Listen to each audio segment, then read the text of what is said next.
investiture will focus the attention of the whole world on the Principality. The investiture itself was a culmination of a number of events. They were all, from our point of view, deliberately offensive. It will be an occasion for monarchy and state to walk together in harmony, as they have done for so many years now. They were throwing gauntlets down. Someone had to pick them up. When you came to Wales, of course, there was quite a lot of strong anti-English nationalist feelings. It's something that you come to understand, come to comprehend since you've been in Wales. You see, I think they feel so strongly about Wales as a nation, and it means something to them, and they're depressed by, you know, what might happen to it if they don't try and preserve the language and the culture, which is very unique and special to Wales. And if something is unique and special, I see it's well worth preserving.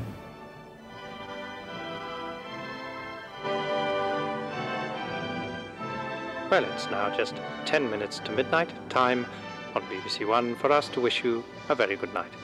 Good night.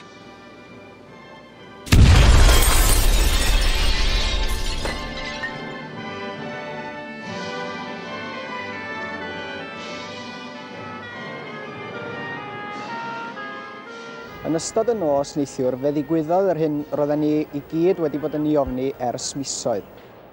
I believe that the nationalists of Wales have created a monster they cannot control.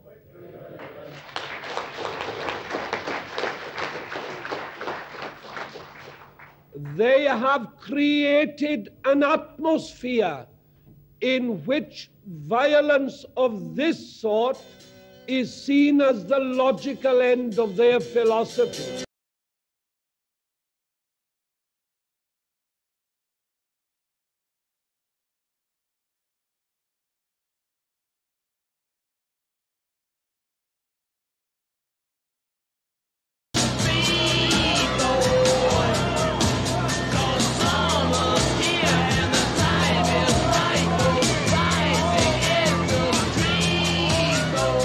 We in Wales were the local arm, as it were, of a worldwide movement. A worldwide movement, a protest against the old established orders of the imperial order, which had led to world wars and so on. Young people saying that they wanted a better future for the countries. We want a new order which puts people and their cultures first.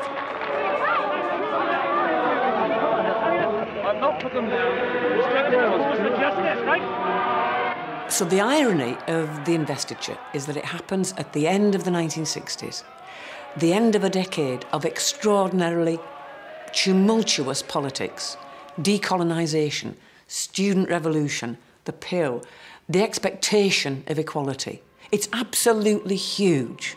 Everybody has changed, and this family wasn't. In their island, what they do is reinstate this antique ceremony, purporting to be about 600 years old, except they've made it up.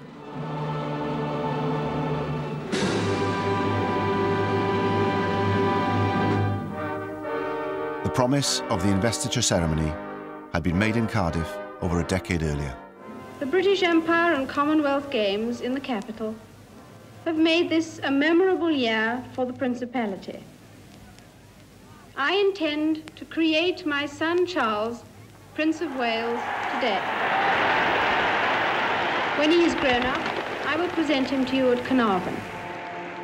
I remember sitting in the headmaster's study at Cheam, and we were all watching the television, and there were several other boys there, even little ones.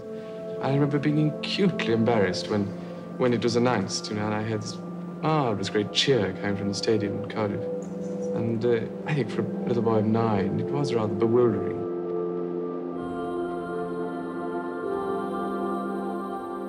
Charles is a frightened, subdued soul. The Queen tells him, across a public address system, for goodness sake, that he's going to be anointed the Prince of Wales. This is a very odd way of being a family, but it's a guarantee of the duty of the sons. This is the way that the royal family was really operating at this point. You are told something, you put up with it, you deal with it, and you cope with it. And it's really hard for Prince Charles because he's a very sensitive child, he's a very thoughtful child, and this weighs heavily on him. He really is expected to just accept it and get on with it. The idea of the 1969 investiture was popular in Wales. A Western Mail poll at the time suggested that the majority of Welsh people welcomed their new prince with enthusiasm, without ever questioning his historical right to that title.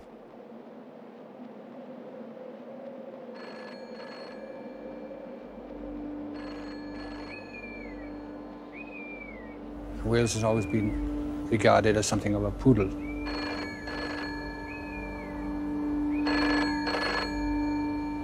And I think the principle was that we had to show that this was not a sentiment shared by everyone, and that there were some people who remembered a bit further back.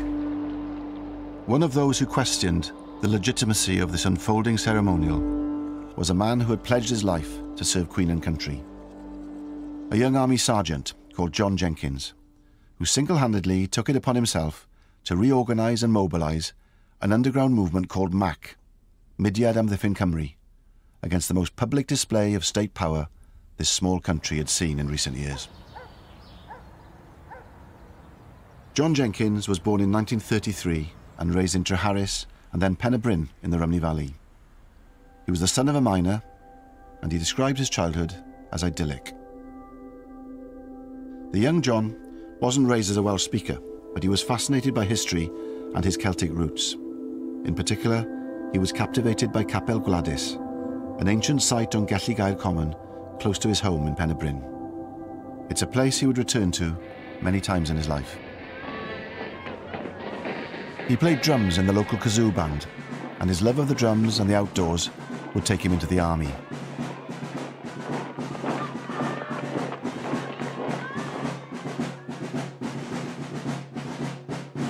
He joined the Dental Corps in 1951, and he was to be in and out of the army for the next 20 years.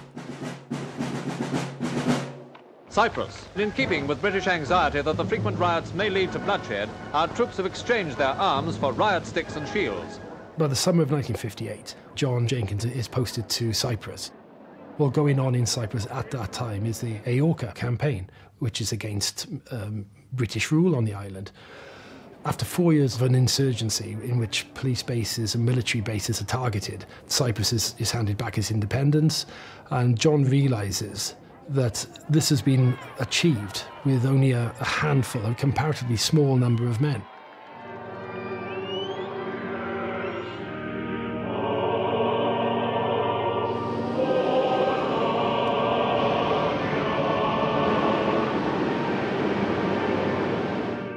The British Empire flourishes because of the coalfields in South Wales, because of the iron, the steel, not just in South Wales, not just from the slate from North Wales, but it's an integral part of the imperial story. But by the 60s, that empire is dead, essentially. The empire is crumbling. Those opportunities that were there in the empire are no longer there. The coalfields are beginning to fail, so that you see unemployment amongst the coal miners increase in the 1960s.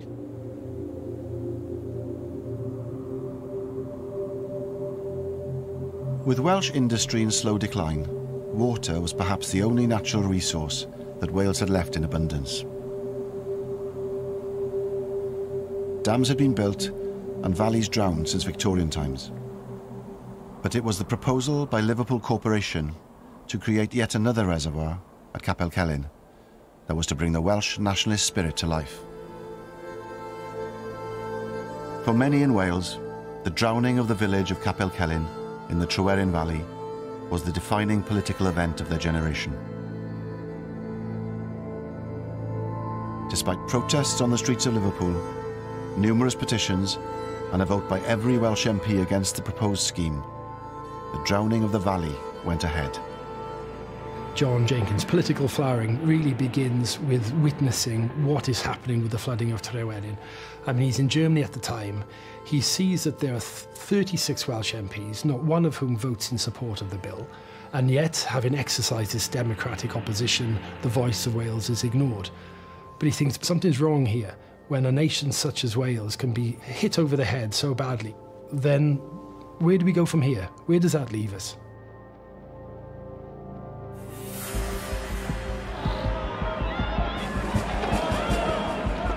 For some people, it said, there is no political democratic solution to this, and the only way we can win our freedom, the only way we can look after Welsh interests is not through the ballot box, but through some kind of violence. And Tryweryn does see the emergence of violence as a political tool within Wales. The following year, on his return to Wales, John Jenkins was to bear witness to one of the most horrific man-made disasters of the industrial age, in a town that was close to his heart. BBC One continues now, earlier than published, with 24 hours.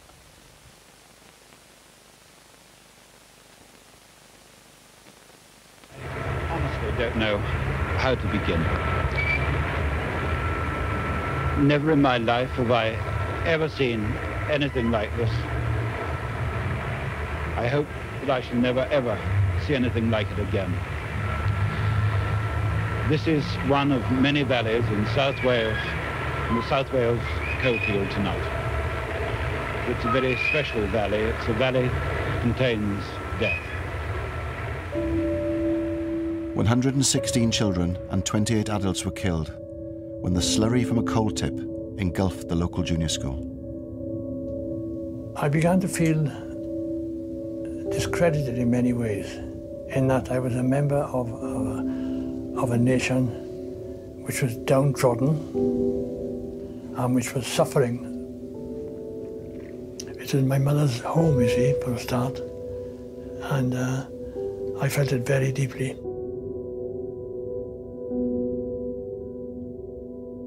It was a combination of various factors which did include Tryweryn and did include Aberfan. Those are the things which made me realise that something must be done.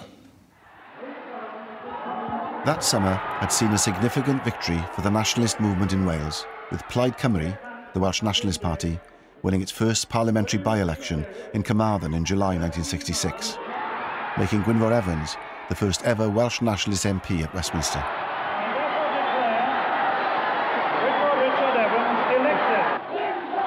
When we look at independence movements, they're always an amalgamation of different interest groups. A campaign for national independence or national self-determination that is successful is a campaign that is able to bring together all sorts of different perspectives. We see that to an extent in Wales in the 1960s. The success of Plaid Cymru, for example, demonstrates that increasingly more and more people are willing to detach themselves from the two major political parties in Wales.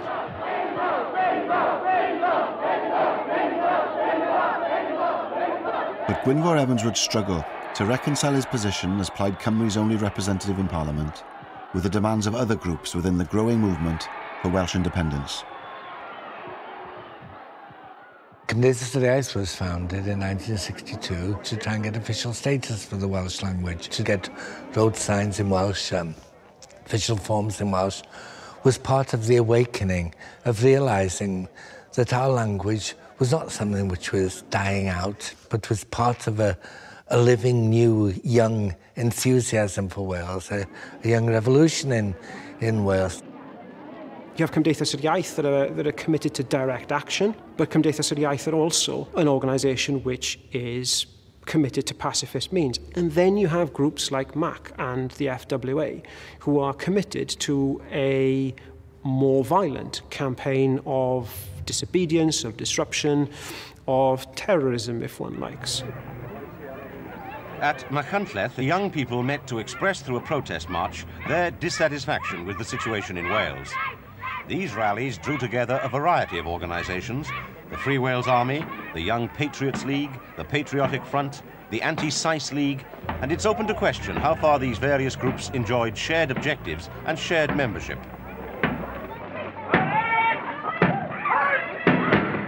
Well, the FWA started as, you know, 2 or 3 people got together, people like Cayo and Dennis Coslet especially, a couple of farmers that were related to Cayo. Well, Cayo had a privileged boyhood and education. You know, he went to 2 or 3 public schools, I think. Expelled from 2 or 3 of them as well. Oh, I spent a lot of time at Cayo's home. It was a small mansion, it was a lovely, lovely place. He was a throwback, you know, from the days of the princes. That's when he should have been alive, in fact. The days of Glyndŵr and Llywelyn. He'd have loved it. There were many non-Welsh speakers in the FWA, especially those from Rhondda, Merthyr, places like that. And they joined the FWA, I think, because they didn't feel as if they fitted in with Plaid Cymru because of the language. They wrongly thought that they had to speak Welsh. And FWA became a natural home for many of these disenchanted Valleys people. We'll make a stand and prove to the world, for once and for all, that we are a nation, that we will stand on our feet. At least we have made the dismal pages of Welsh history a little more exciting. Cayo is in the South Wales Borderers, and he fought in Malaya against the communist insurgents. And he always hated communism from then on, and anything left-wing. It was a strange concoction, you know, Republican on one side and a rampant right-winger on the other. Destroy the flag of tyranny. That's it. What Cayo, is able to see in Malaysia is similar to what John Jenkins is able to see later on in Cyprus, which is that he sees these small groups of individuals cause disproportionately large political and social effects through the use of violence. But they also find that these groups are very elusive. Cayo in particular finds that in Malaysia the guerrillas can just disappear. And that, of course, is very similar to the way the Welsh have waged warfare for centuries back in medieval times.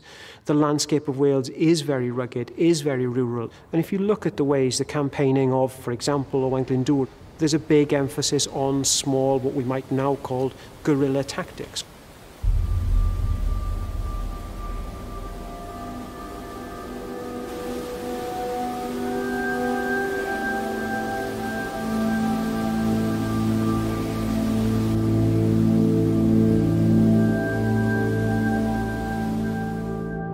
Clywedog Dam, a huge construction which is being built near Llanidloes, was to become the target of the more extreme Welsh nationalists. In 1966, it was nearing its completion when the police received a warning that a bomb had been planted on the site.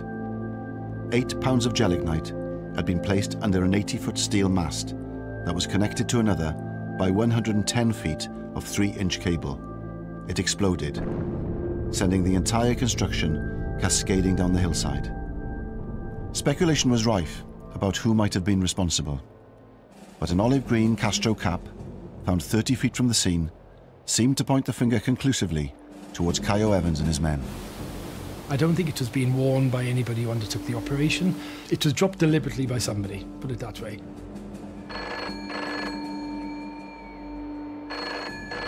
"200 people were questioned throughout Wales, one of whom was Gwynfor Evans. So in the dark are they, I think, as to who might be responsible, whatever their suspicions.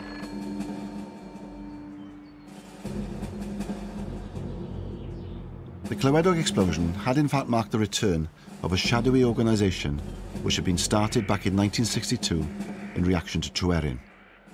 This was MAC, Mudiad Amddiffyn Cymru, the Movement for the Defence of Wales. Most members of then MAC were well known by everyone, including the authorities. So therefore, any action that had to be undertaken by someone who wasn't known, and I certainly wasn't known. On his return from Germany in 1966, John Jenkins started to reorganise MAC. He was based at Wrexham, at the dental unit in Satan Barracks. As a non-combatant in the army, he had the perfect cover. He was a low security risk, and his job required him to travel around the country. Plus his role in training the TA band brought him into contact with a new source of potential recruits. Some people would come up and say, oh, so-and-so is a good lad, you know, he's really raring to go. And if he then proved beyond any doubt that he was the right sort of material, he would be recruited, and he would then recruit his own cell. 1 or 2 people at the most, no more. You know your immediate 2 or 3 people in the cell, and you may know the one superior person above that, but you don't know anybody else. They wouldn't even know how to contact me. I would contact the leader of that cell. He was the only one who knew my face. He didn't know who I was, didn't know where I was from, nothing. I would suddenly appear, because I would know where he was all the time. One of John Jenkins's first recruits was to be a 19-year-old flautist in the TA band called Frederick Ernest Alders. It was to be Alders who would drive John Jenkins to a small village in mid-Wales called Llanrhaead yr Amochnant to plant his first bomb as Mac's new leader. Most of the villagers who heard the loud explosion thought it was thunder. The explosion caused this gash, about 7 feet across. Every pipe carries 12 million gallons of water a day to Liverpool. Detectives found a piece of fuse, a small lead plate, a spring, and a brass cover which could have been part of a timing device. They did not find, as reported in some newspapers, any Free Wales Army caps there at all. While the Mac bombers were creating havoc for the authorities, the Labour Party was waking up to the threat of mainstream nationalist politics. The rapturous, adoring supporters of the first Welsh nationalist ever elected to Westminster.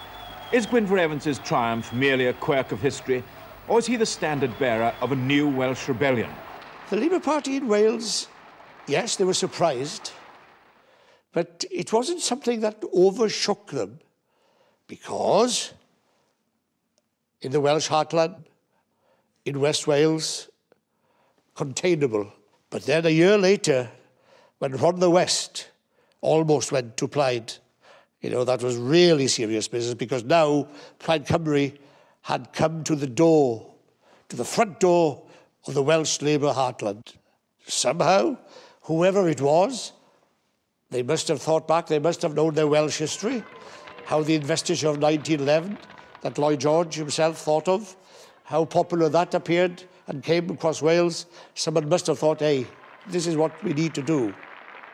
For the Labour Party, reviving the investiture ceremony now seemed like a timely political move.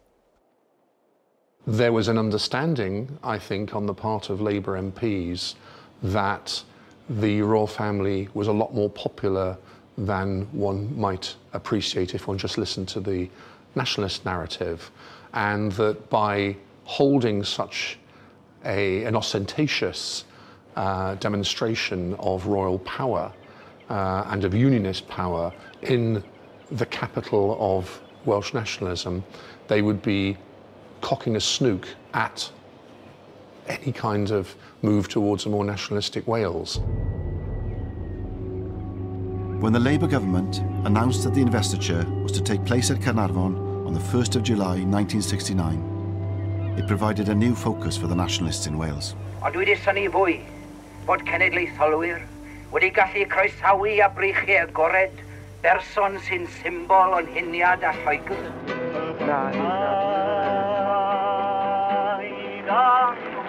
Cymdeithas yr Iaith prepared themselves for a new wave of protest, and with the first meeting to discuss the investiture arrangements to take place in Cardiff in November, all eyes were on the capital city. The Free Wales Army, of course, took up the cause, and in their own unique style were using every opportunity to draw attention to themselves, with Dennis Coslet, Caio's loyal lieutenant, getting interviewed on national television by David Frost. Tell me a little about the Free Wales Army. What does it stand for? Well, we are a militant group. We are not pacifists. We are neither conscious. We are prepared to fight for our freedom. Fight for your freedom against whom? From the imperialist government. The Free Wales Army did have its role to play within the militant arena. They were visual, They were vocal, and they did succeed in diverting resources and attention from the real bombers. What sort of things have you done so far? Oh, we've caused a lot of damage to your pipelines. How have you done that? How have we done it? Well, we've just put plastic on the establishment's pipelines and blasted away. The FWA did Mac a great favour. They took all the publicity while Mac could act surreptitiously. Nobody knew who they were, where they were from, where they'd strike next. On November the 17th, 1967, the Investitures Organising Committee was to meet at the Temple of Peace in Cardiff. John Jenkins, as Mac's new leader, was acutely aware of the opportunity this presented.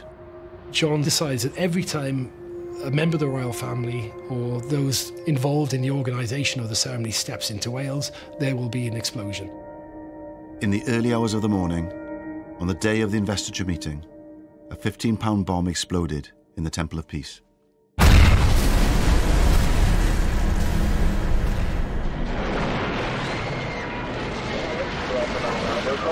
Roads out of the city were immediately sealed off, and within an hour of the blast, known extremists throughout Wales had been roused from their beds for questioning.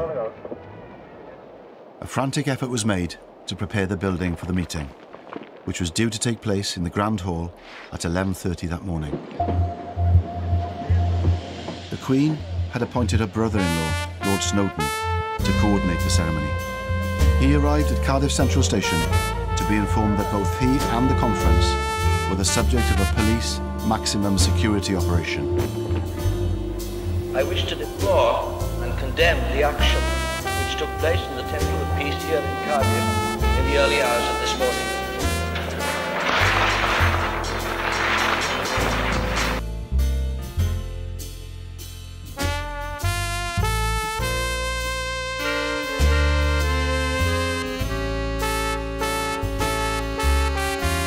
The most explosive of years across the globe sees the start of 2 years of explosions in Wales. The Snowdonia Country Club becomes the first of many Mac targets leading up to the investiture. The bomb went off in this letterbox fixed to the wall at 20 to 2 this morning.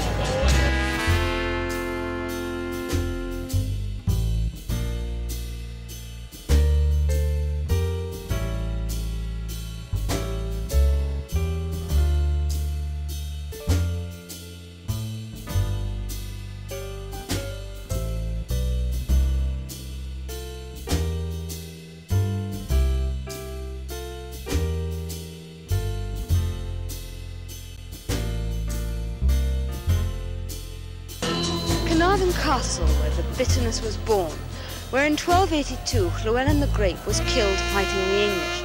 And it's in this shrine of Welsh nationalism Charles Windsor becomes the 20th Prince of Wales, a castle preparing yet again for a siege.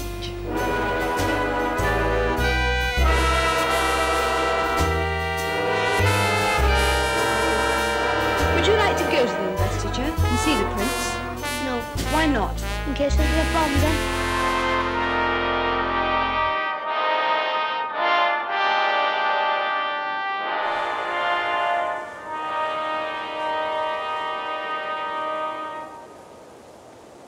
I believe that the nationalists of Wales have created a monster they cannot control. George Thomas became a bit of a caricature of someone who hated the Welsh language, even though they were Welsh, and who gravitated towards an English monarchy. Royalty, the royal family, was very, very, very important to George. Hugely important. Gwenoro Jones, who was an official of the Welsh Labour Party before he became an MP, for example, used to visit George at his home.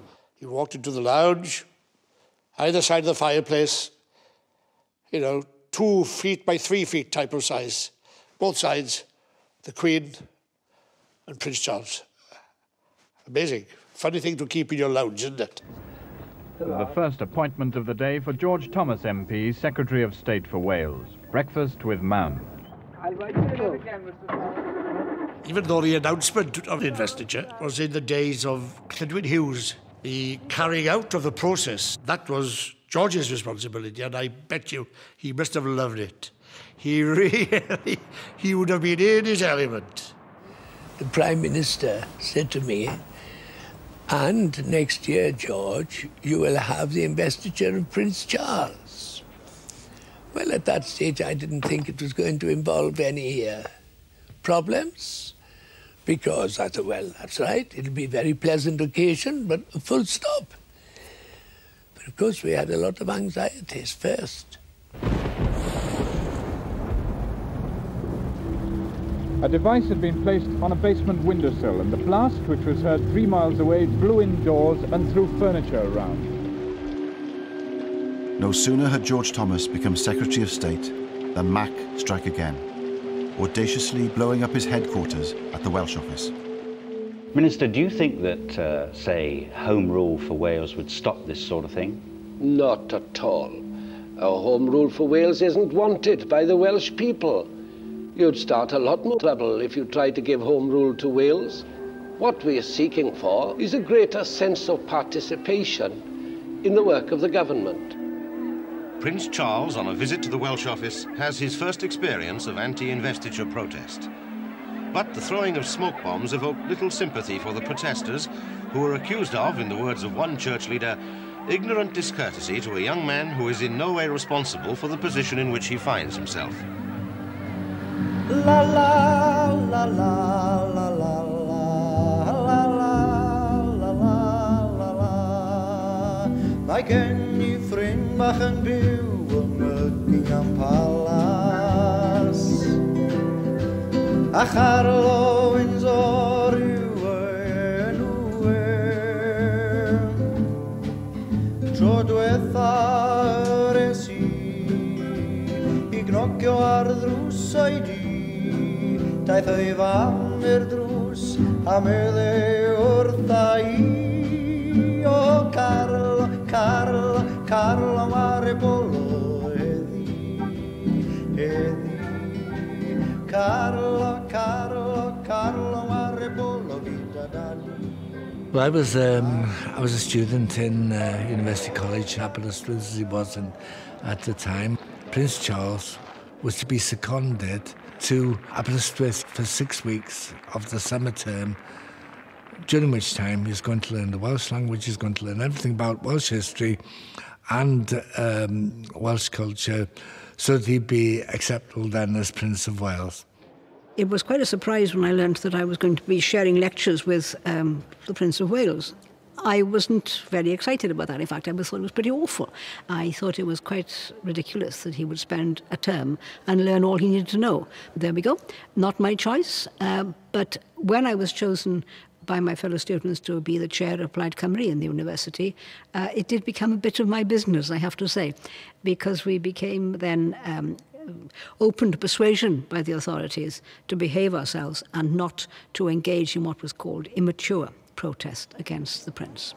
I received a letter from the principal at Aberystwyth University, and there was an envelope inside an envelope, and this was marked as to be opened only by the Secretary of State for Wales personally. So I opened it, and in it he expressed his grave anxiety for the physical security of Prince Charles. I couldn't keep this to myself. I had to report it to the Prime Minister, Harold Wilson, who said to me, "What is your advice, Secretary of State?" I said, "To proceed. We cannot have a part of the United Kingdom where a member of the royal family dare not go for safety reasons. We must proceed." The secret police was there at work in the college in Aberystwyth at the time. They had two functions. One was a legitimate function to ensure the personal safety of someone who was the heir to the British throne, but they were also there to ensure that the British state was not politically embarrassed. When we held our protest, the day in which he arrived at the college, I climbed onto the roof of the old college building and I tore up some pieces of paper and I dropped them down as confetti to mark the marriage of the University College of Wales with the British establishment that they were willing to sell out to be used for a blatantly political purpose. I was told later on that police marksmen were on 4 other nearby roofs with their rifles trained at me, so at the time, so had it even seemed that I was dropping anything more sinister than a tiny bit of paper, I'd have been taken out immediately, therefore. Mr. Millward, as one of the Prince's tutors, you've been putting the final touches to his timetable today. Just how rigorous a syllabus will it be? It's quite a heavy syllabus. He'll have his plate quite full during these 9 weeks, and he's very willing to work hard. It was very strange to be in Edward Millward's company because he was vice chair of Plaid Cymru in Aberystwyth and he was a member of staff and he was the tutor who was teaching Prince Charles Welsh. And he was one of the people who was most concerned that Plaid Cymru, the University of Plaid Cymru responded maturely and sensibly and didn't make fools of ourselves or the Prince. But he was felt by the students to have sold out to the institutions by cooperating so enthusiastically.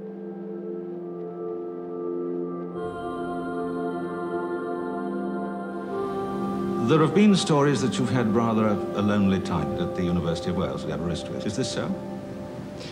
Well, yes, I wonder where these reports come from, but I suppose they circulate. You see, the trouble is that one has to remember that I'm in a slightly different position from several other people. And I think they try and put themselves in my position too much. I think out of certain necessity, I've perhaps been more lonely, if they like it. I mean, I haven't made a lot of friends, if that's what they mean, and I haven't been to a lot of parties or anything. There haven't been very many. And I've had a lot of other things to do. I've been around Wales a lot and looked at things and visited people. And essentially it is, I suppose, compared with other people's lives, more lonely. And in this sense, I suppose I've had a lonely time. He would arrive to the back door of the college in his sports car. He would be accompanied by several policemen, and 2 of them would guard his car. And then he would go in for the university lecture halls.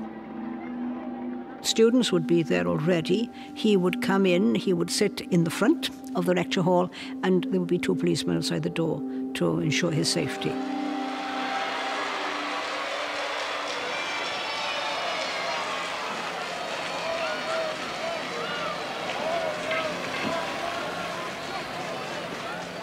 You also learned the Welsh language. Did you find that very difficult? Because most English tongues find it very difficult to get around. Well, I think all languages are difficult, but I suppose there are certain things. I mean, the double L's are terrible. Well, they were fairly difficult, except that I went to Llanelli not long ago, and the mayor said, "Can you say Llanelli?" So I said, "Llanelli," and he wiped the saliva out of his eye and said, "Well done." But it's, you know, there is a way of doing it. You put your tongue in a certain place and blow. The speaking Welsh, like, you know, is it's a trick and it's worked because he's done a very short course in a language laboratory which has taught him how to pronounce words, and he reads it off the paper.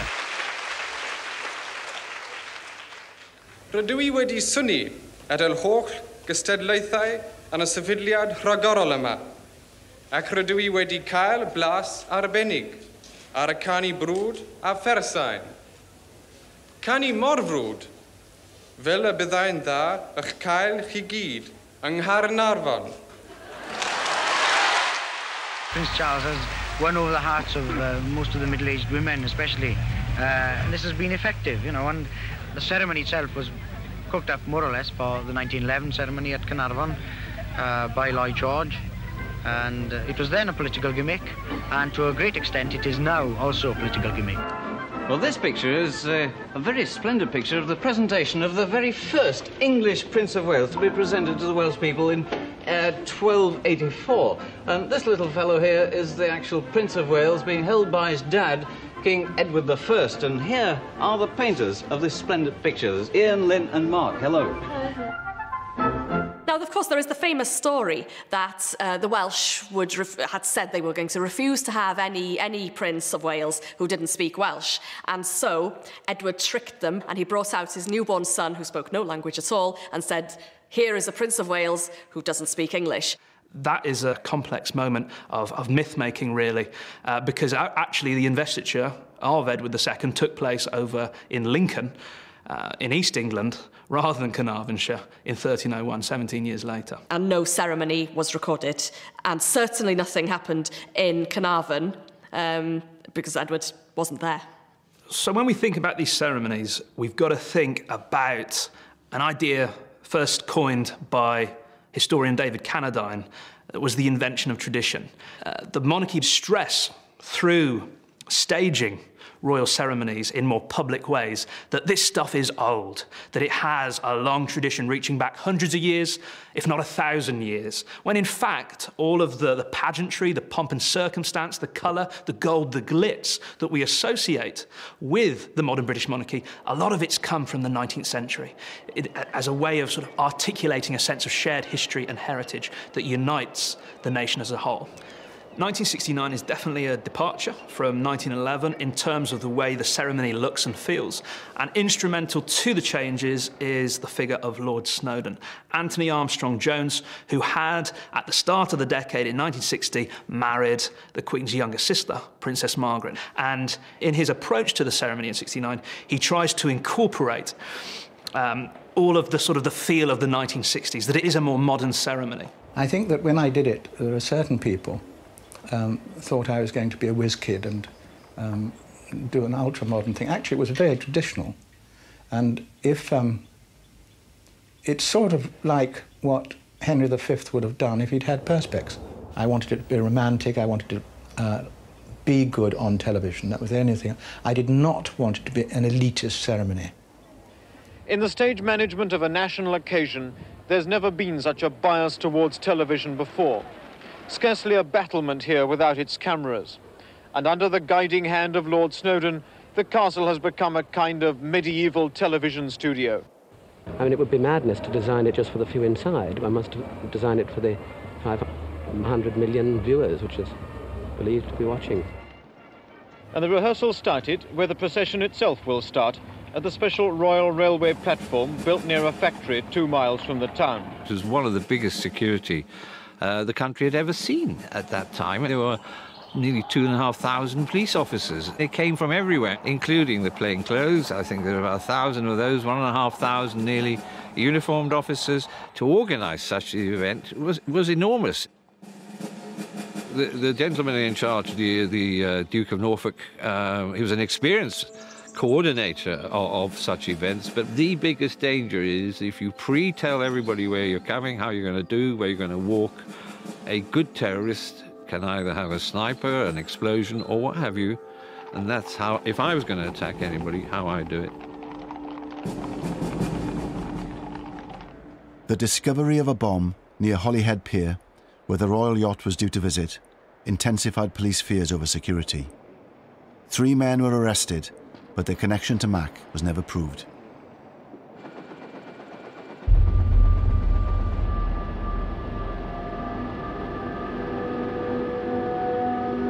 Hello and good evening from Carnarvon on the eve of the investiture. A town which seems about to explode as the sightseers pour into the streets to... John Jenkins, meanwhile, was hiding in plain sight, right under the noses of the security forces.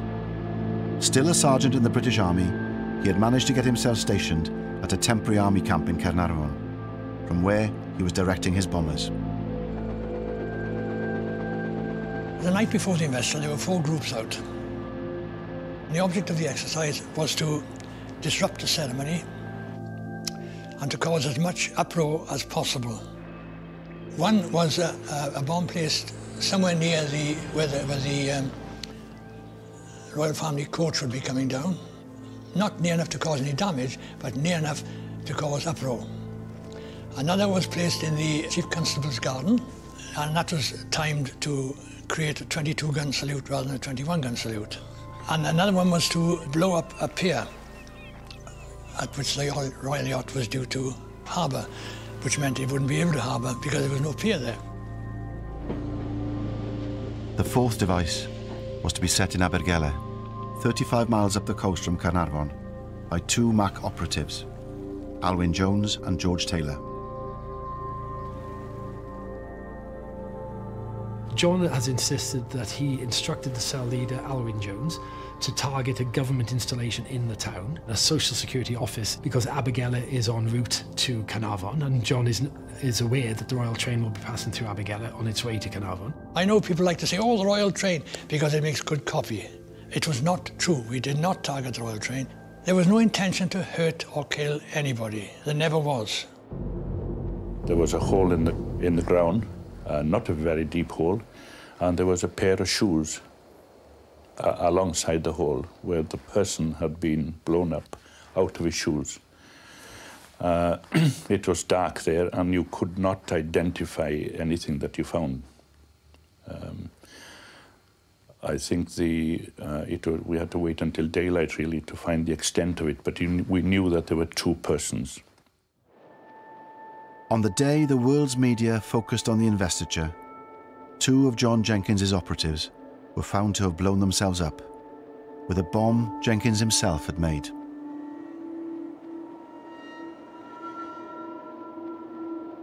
An officer put his head in and said, well, we got two of the bastards last night. I went down to the Sands Mess to find out what was happening, and all they had on was bloody cricket or tennis or something. So I had to sit there through all that. I had to act as if nothing had happened and laugh and drink with them all and joke about it and stuff like that. And it was several hours later I discovered which group it was.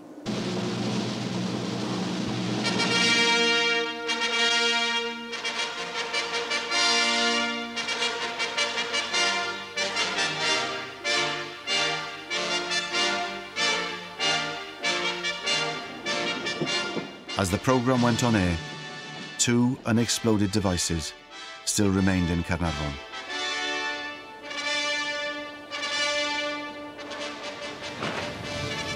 There's the Prince of Wales. He's got out of the train now and into his carriage, wearing the uniform of the Colonel-in-Chief of the Royal Welsh Regiment.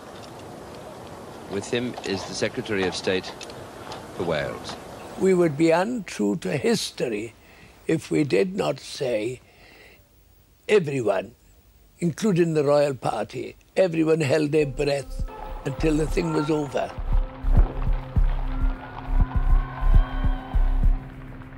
There was a team of three commentators on Radio Wales, and I was situated on top of the Chamberlain Tower in the castle.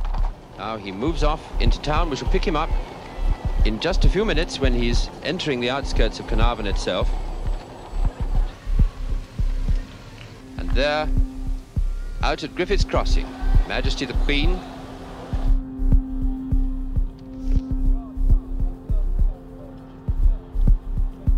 When the Queen arrived in Griffith's Crossing and came off the train, there was to be a 21-gun salute.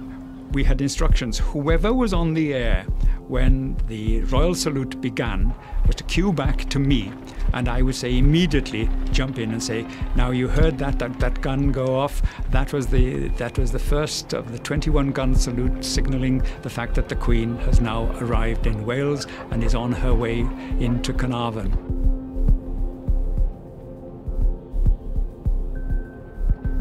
And we got into our commentary, scene setting, myself in the castle, John down behind the dais, Glyn out in the mice where there were thousands of people.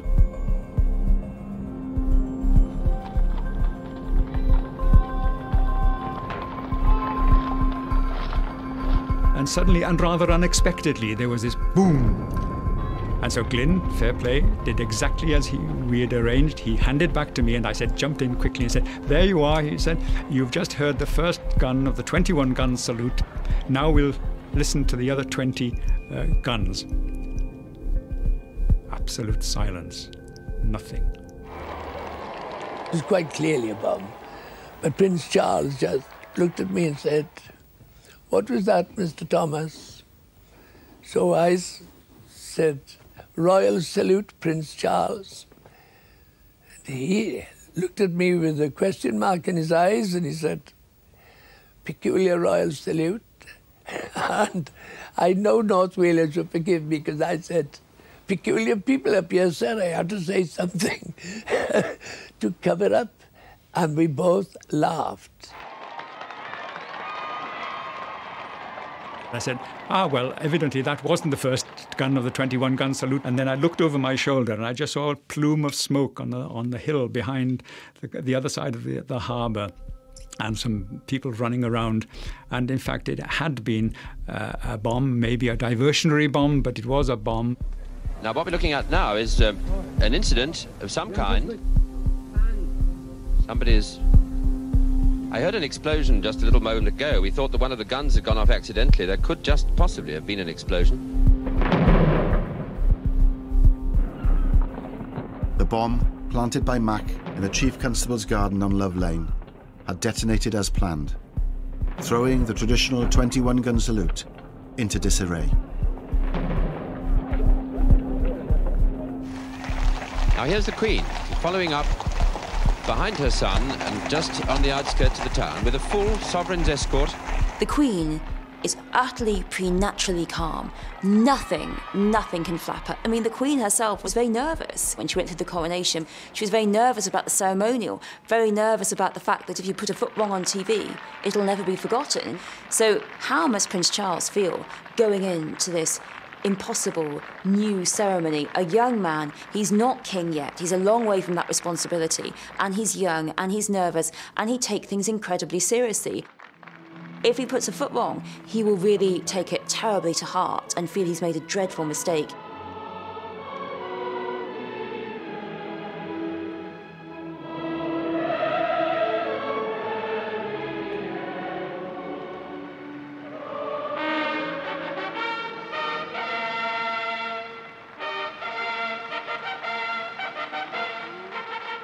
Lord of the Isles and Great Steward of Scotland, Prince of Wales and Earl of Chester, and to the same our most dear son, Charles Philip Arthur George, have given and... So the story goes, whether true or false, that the coronet designed by the Garter King of Arms and Louis Osmond, that the bauble at the centre of the coronet malfunctioned just days before the investiture.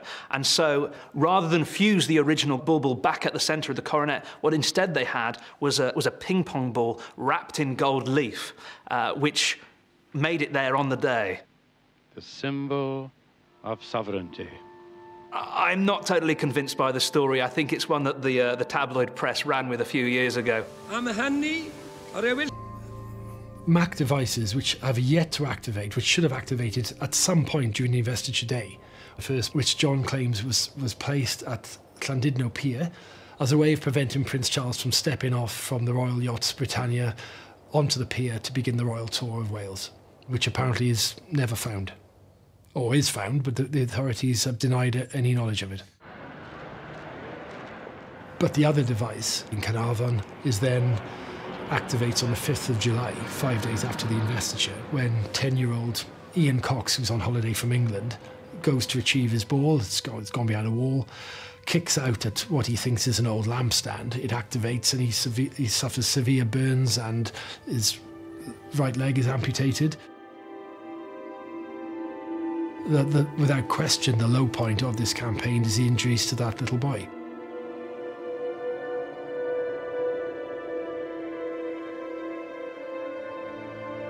The perfectly understandable response is that such injuries to a 10-year-old boy can never be justified, whatever the political cause. Whenever anything failed to detonate, a call was always made to the police to tell them about it and where it is. And this was done. But they didn't take any notice of it, apparently.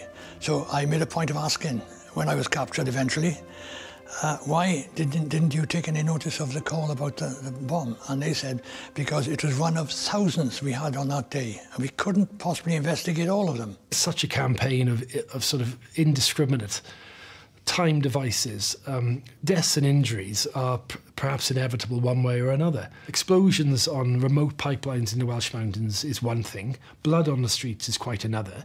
This is as bad as it gets. I think, looking back, Charles was the experiment. He was the guinea pig, if you like, in the royal family media project, in the whole let's get the TV cameras in and show ourselves off. Now, partly, that's a pact with the devil. They have to do it because that's the commandment, really, of modernity. But it puts them at huge risk. He can't go back to being a private royal, a private student, ever again. I think John gets a sense that the police are onto him, and so he returns home and finds himself back at Capel Gladys, which has always been a place of sanctuary for him. John said if the pressure was bad leading up to the investiture, after it was just almost to the probably unbearable, actually. Having lost 2 colleagues in Mac, owing to a bomb which he had assembled, which he had handed to the cell leader Alwyn Jones. But if that wasn't bad enough, then he has the injuries to Ian Cox 5 days later. However successful his campaign of disruption had been, these failures were weighing heavily on him. I think he was just relieved, is the impression I get. He said it almost came as a relief when I heard that knock on the door.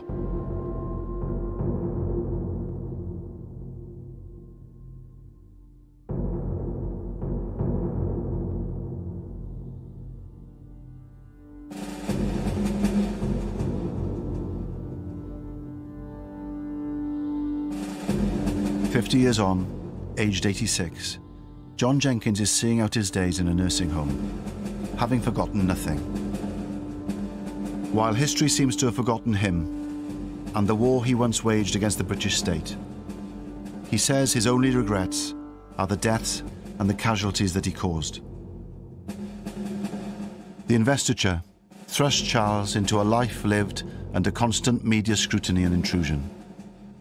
50 years on, at the age of 70, he remains a monarch in waiting, and the longest-serving Prince of Wales in British history. Sian Lloyd asks what the Prince of Wales has done in and for Wales in Charles, Prince for Wales, available on BBC iPlayer.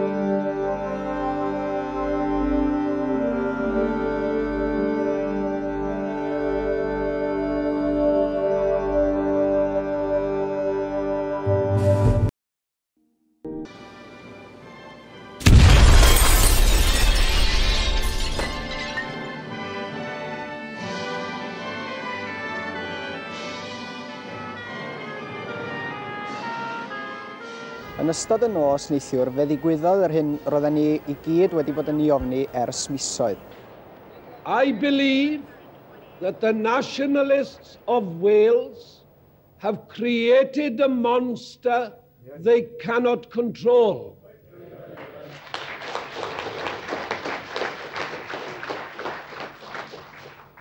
They have created an atmosphere in which violence of this sort is seen as the logical end of their philosophy.